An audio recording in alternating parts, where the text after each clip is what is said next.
Let me introduce her. This is my girlfriend, Emily, Tom said with a smile. The woman beside him greeted everyone. Nice to meet you all. Your girlfriend? I was in shock. Tom casually responded. Oh right, I haven't told you. I'm going to marry Emily, so I want a divorce. What? I was too stunned to speak. Tom continued. I realized my parents were right. Being with an older woman like you is getting tough. Emily's young, she's 23.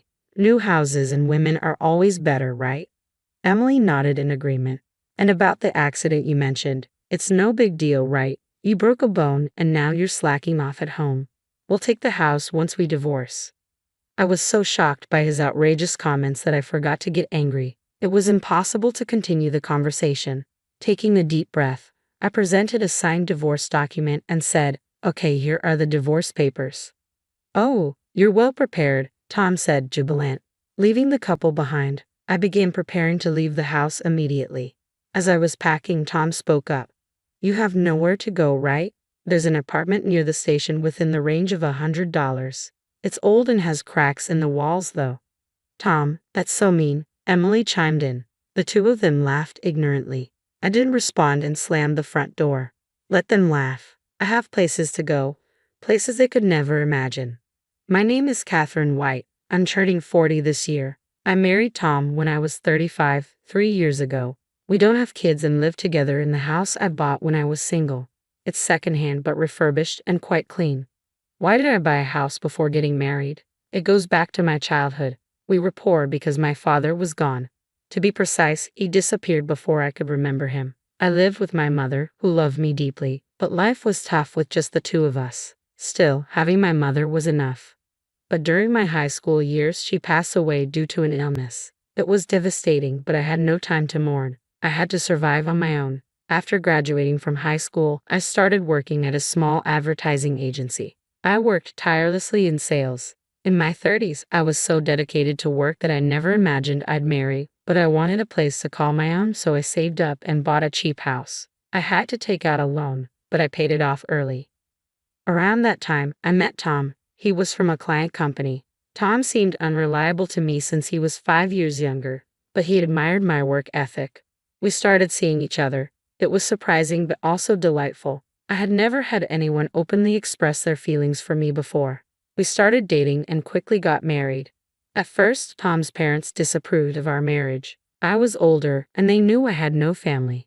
But Tom defended me, saying, even if she has no parents, Catherine works hard. Don't say such things. I was genuinely happy. I thought we could make it work. But that changed. The shift in Tom's behavior began less than 6 months after we moved in together. One evening, after returning from work, he sat down at the dining table. Dinner was meat and potatoes, a salad and eggplant soup. After eating for a while, Tom stopped. What's wrong? I have been meaning to say this. The soup, it's from this morning, right? I don't like leftovers. Can you make a fresh one for dinner? But it takes time. I also work and I might not make it in time. Sorry, but that sounds like an excuse. My mother always made different soups for breakfast and dinner, and there should be at least 5 side dishes. Can you do that? I was taken aback by the sudden situation. I have felt this way for a while, but kept it to myself. While I'm not great at cooking, it's hard to do intricate dishes while working too. Your mother is a full-time housewife, right? I work and can't cook that much. That's why you shouldn't make excuses. It's expected of a housewife. You should at least do that much. I was frustrated by Tom's outdated views, but I held back my words to avoid worsening the mood, though I was discontent. I wanted to avoid arguments, so I started finishing work on time and rushing home to cook. However, Tom's actions and words became increasingly demanding. Did you use cheap meat for this? This side dish is the same as yesterday. Please space them out at least a week. With each of his complaints, the time I spent cooking became more overwhelming. Before I knew it, I was spending all day thinking about meals. Tom's nitpicking didn't stop at just food. He checked every corner of the house for dust and criticized my cleaning. If you have so many complaints, why don't you do it yourself? I finally snapped. What are you saying? Housework isn't my job. Don't shift the responsibility. Maybe you can't handle chores because you didn't have parents around. I was stunned by his words. He had never belittled me for not having parents before. Was this Tom's true nature? The man I knew before felt like an illusion. Regardless, I wished for the old Tom to return, but the situation only worsened. With Tom's endless demands, I was completely drained, and balancing work seemed impossible. On Tom's suggestion, I decided to quit my job. I had loved that job since graduating from high school, but it seemed there was no choice. Looking back, maybe I should have left him then. But I had always prioritized work over romance and didn't know what a normal family looked like. I thought perhaps meeting Tom's demands was a housewife's duty. Maybe all I had to do was bear it a bit to maintain a peaceful home. Now that I was a full-time housewife, I had much more time for housework. Tom's complaints decreased, and I was genuinely relieved. I thought the problem was solved, but my friends knew Haas. It's so spacious and beautiful. The furniture was designed by famous designers, and the appliances are all luxury items, they said. Oh really? I casually responded, handing Tom a glass of water. But compared to that, our second-hand house is a bit lacking. I wish we could at least replace this cheap furniture, Tom remarked. Cheap? The furniture and appliances were from my single days, but they were still in good condition. They weren't luxury items, but they weren't cheap either. Moreover, when Tom moved in, he had said, "Let's keep using these appliances and furniture." I reminded him of that, but he brushed it off. But honestly, after living with it, I feel new furniture would be better, he said without hesitation. Even if you say that, the current ones are still usable, I softly pointed out. Tom suddenly looked at me with a mocking expression. That's the frugal side of you. I wonder if you're just naturally stingy. What? Why would you say that? Anyway, I've quit my job, so we don't have that kind of money. You quit your job because you wanted to, didn't you? But you? Yeah, it's always my fault, he muttered dismissively and staggered off to the bedroom. How could he say such things? Anger started to boil within me, but then I thought maybe he's just drunk. He's just being brave because he's drunk. Don't mind. However, even when he was sober, Tom's attitude was getting worse. Our conversations became more hostile, and every time he spoke, it was to complain about me. What on earth happened to him? Then, without telling me, Tom went ahead and bought new furniture. On top of that, it seems he also got new golf equipment. He looked at the golf clubs with satisfaction, clearly pleased with himself. Tom has a regular job, but he doesn't earn much. He probably took out a loan now that I can't work. I was worried about repaying the loan. Anxiety grew in my heart. Then an unexpected event occurred. As usual, I was on my way to the supermarket to buy ingredients for dinner.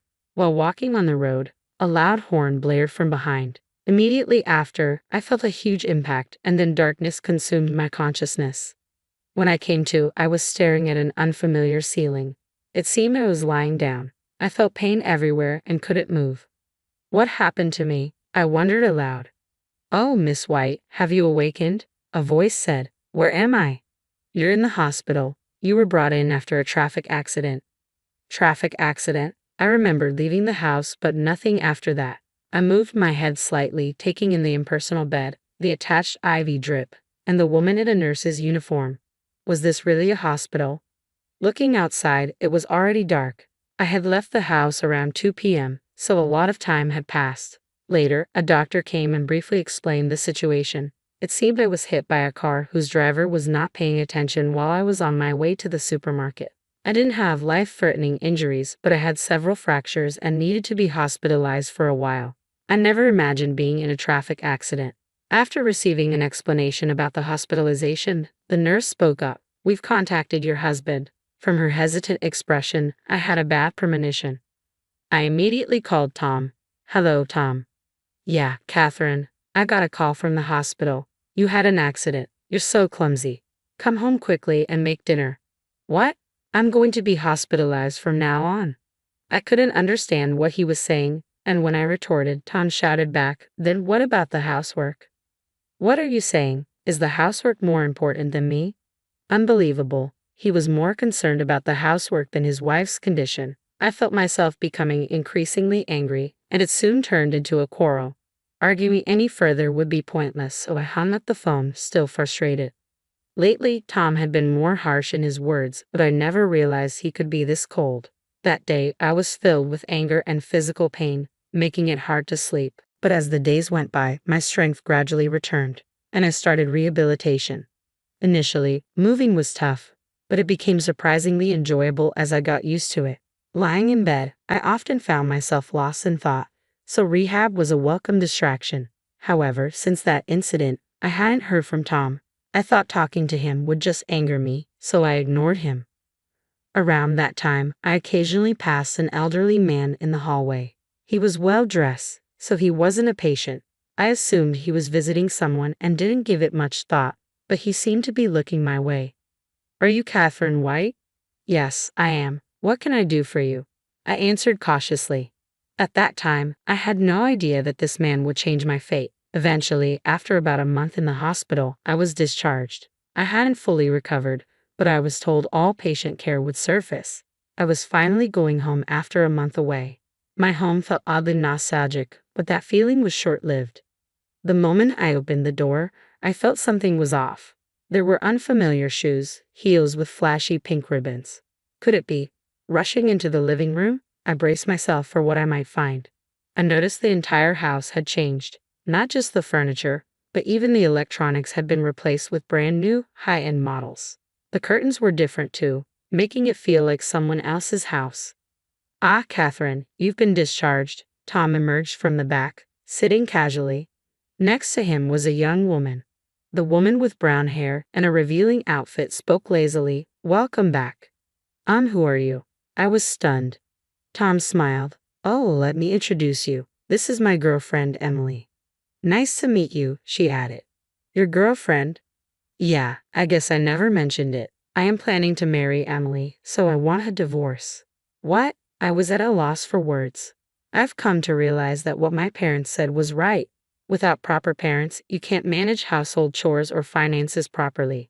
I thought you being older would be reliable, but living with an aunt has become tough. Emily's young, just 23. New homes and women are always better, right? Right. Emily tilted her head in agreement. And that accident of yours wasn't a big deal, right? Breaking a bone and then slacking on housework deserves a divorce. We'll be taking the house, by the way. Such outrageous statements left me too stunned to even get angry. Don't get me wrong, we're planning to buy a new house eventually, but this place is just a temporary one until then. When they say something as unreasonable as this, I'll lose all desire to even converse with them. The old Tom is gone. I've come to think of him as a monster, not a human with whom I can communicate. I shouldn't fight on the same level with them. I took a deep breath and presented a document. Okay, here are the divorce papers. Oh, you're well prepared. I had already signed the divorce papers in advance, considering the recent strange atmosphere. I thought this choice might come up eventually, so I quickly started packing my things. I needed to prepare to leave the house. As I was busy, Tom spoke to me. You don't have anywhere to go, right? There's an apartment near the station that rents for $100. It's run down and has cracks in the walls, though. Tom, that's so mean, Emily chimed in. Ignoring their mocking laughter, I slammed the front door with force. I took a moment to look back at the house, my castle that I worked hard to buy. Today is the last day I'll see it, but I had no regrets. I had a place to go. A week later, while relaxing in my new place, the doorbell rang loudly. Checking the monitor, I saw it was Tom and Emily. Ignoring them, I heard them shouting my name. Their frenzied state made me want to laugh. After observing for a while, I spoke over the intercom. What do you want? Why are you living in such a mansion? Tom asked. The mansion he referred to was where I currently lived. A 3-story building made of reinforced concrete on a massive plot, complete with a swimming pool. You came all the way here just to say that? No, I have a proposal. Open up. I want to talk face to face. It's probably just nonsense. No, it's important, Tom insisted. Annoyed with Tom's persistence, I thought this would be the last time and opened the door. I led them to the living room. I had been in touch with Tom about the change of house ownership, but I never told him where I lived. When I asked how he found out, it seemed he coincidentally saw me in town and followed me. He was expecting to see me entering a shabby apartment, but was shocked to see me entering this mansion. Tom, along with Emily, had concocted a bold plan. Tell me, are you living in this mansion because of some shady job? What? Why? I was taken aback by Tom's absurd claim. I saw you. You were with an old man entering this house. I get it. You don't want to admit it. You're poor, so you had to find that kind of work, right? But if you have such a wealthy client, I want you to introduce him to Emily. I work in a cabaret club, so I'm good at charming older men. I'm sure I can earn more than you, Catherine. What are you both talking about? The man you saw me with is probably my father. This house is also my father's house. What? That's a lie. You don't have parents, Tom insisted loudly, just as the door to the reception room opened. Seeing the middle-aged man who emerged, I called out, "Dad." "My father," I explained quickly. Surprised, my father sat next to me and greeted Tom. "Ah, you must be Tom. My daughter spoke of you before. Nice to meet you. I'm Catherine's father, Robert Johnson." "Wait, what's going on?" Tom looked back and forth between me and my father, his eyes wide with surprise. "It's understandable. I only recently reunited with my father while I was in the hospital," I began, explaining the situation. Yes, the middle-aged man who spoke to me that day was my father. My father was supposed to have disappeared. I had been told so by my mother. I thought there might have been a mistake, but after speaking with this man, I realized he was my real father. To start a business, my father went to America. After a while, once his business was on track, he planned to bring us over, but he was robbed there, losing everything. He lost all his investment capital, and even his means of communication was cut off. Stranded, he fortunately met a man who offered him a job at his company. Starting with menial tasks, he gradually got promoted and eventually became the right-hand man to the company's CEO. With the help of this man, he later started his own business. The business was successful, and my father achieved social success. But he was always concerned about my mother and me. He felt guilty for leaving us for so long and found it hard to return. Then his company decided to start a new venture in Japan. After much thought, he decided to come back. He built a house here and started looking for me and my mother. He then discovered that my mother had passed away and was deeply regretful. If only he had come back sooner. Wishing to see me as soon as possible, he visited me in the hospital. Learning the truth, I ended up living in this mansion owned by my father. I briefly explained all this. By the way, my father had also looked into Tom's affair. After occasional golfing outings, Tom would go to a hostess club where he met Emily. "So, this is my family home. Understand, I never heard about you having a rich father all of a sudden," Tom murmured in a big voice. "So, if you have so much money, will you come to the club where I work?" Emily quickly tried to hand her business card to my father. True to the type of woman Tom would choose, she was incredibly bold.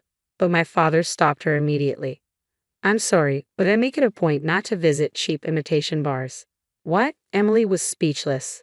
My father frequented some establishments for work, but only the finest, high-end places. He would never go to a cheap club like where Emily works. "Besides, I don't have money. Catherine inherited everything already."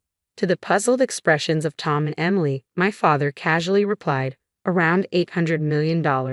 It's the least I can do to make up for leaving her alone all this time." The two of them were dumbfounded, their mouths agape. "I've heard about you from Catherine, especially your insults," my father continued.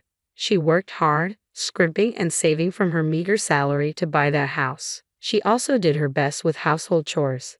Having no mother, she probably didn't get a chance to learn from anyone, yet you disparaged her and trampled on her feelings. I can't forgive you, especially when you cheated on her while you were married. If it comes to that, I can sue you." "But Tom attempted to interject. "Catherine's struggles were partly my fault too," my father continued, cutting him off. "You mocked me for being poor and for not having parents. I'm fed up with someone like you who lacks compassion. Never come back to this house again. Goodbye. Is there anything else you need? If you're done, can you leave?" I added firmly. "Ha! Help!" Tom and Emily screamed and ran away. Watching them go, my dad and I shared a laugh. It had been a while since I'd laughed so much. I knew I probably wouldn't see those two again. I could finally live in peace. Later, I found out about their subsequent misfortune. A typhoon hit the region where Tom and Emily lived, bringing heavy rain that flooded houses near overflowing rivers. Fortunately, my area wasn't affected, but their house suffered severe damage. Tom and Emily fled, but their expensive furniture, brand new golf equipment, and Emily's luxury items were all waterlogged. The house's pillars had rotted from being soaked for so long. With no place to stay, the two seemed to live in shelters for a while. Tom's family home was far away, and Emily's family situation was worse. Her parents were gambling addicts living in a tiny apartment. Emily, who worked at a nightclub, spent all her money. Tom was also in debt from buying expensive things. Tom, who relied on women for money, was now in trouble. The two, having no other options, had to move into a cheap apartment near the station that he had once told me about. It was ironic that Tom, who once mocked others, ended up living there. What you do to others will come back to you, I reflected. Unless they truly repent, they won't find peace. Meanwhile, I was thinking of job hunting since leaving my previous company. When I talked to my father about this, he offered me a position at his company. The job is in sales like before, and it's fulfilling. I'm still learning, but I work hard every day to be valuable. At my father's mansion, we often host home parties for business associates. My sales experience helps, and I can talk freely with anyone. I plan to work abroad in the future, so I'm also studying English. My father often tells me, "You look livelier now compared to when we reunited." It feels like a lie that I used to be so irritated every day when I was with Tom. Life is unpredictable, I concluded. Even if times are tough, they won't last forever. If you keep looking forward, someone will always be watching over you. I believe that, and I want to keep living brightly.